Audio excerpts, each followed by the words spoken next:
Why is nature always called Mother Nature? Perhaps it's because, like any mother, she quietly manages so much of our living without our ever realizing there's a woman at work.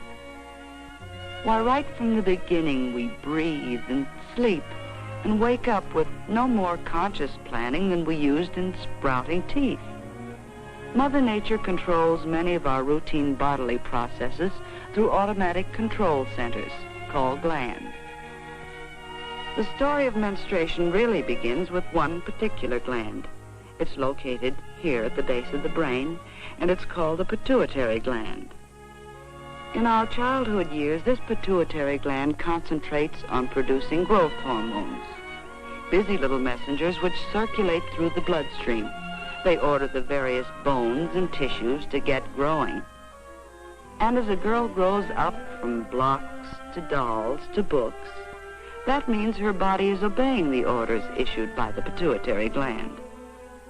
Of course, these orders vary among different girls. Some girls grow short, some tall, some heavy, and some slight.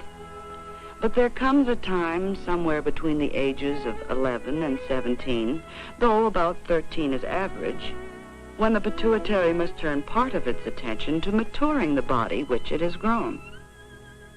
So it starts sending out a new type of hormone, a maturing hormone. And that is when menstruation begins, when these maturing hormones start coming down through the bloodstream to the ovaries. The ovaries themselves are glands about the size of almonds, and locked within each ovary are thousands of eggs. Although these eggs are too small to be seen by the human eye, any one of them has the possibility of someday becoming a human being. Near the ovaries are the fallopian tubes, short canals which lead to the uterus or womb.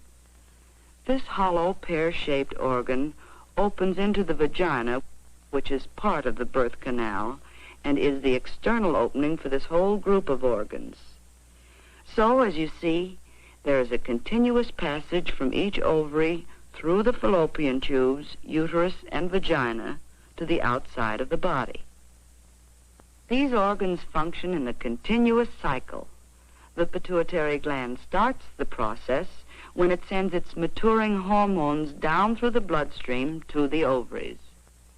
Now one of the ovaries passes on an order of its own to the uterus. It tells the cells which make up the lining of the uterus to multiply and fill themselves with watery fluids and blood.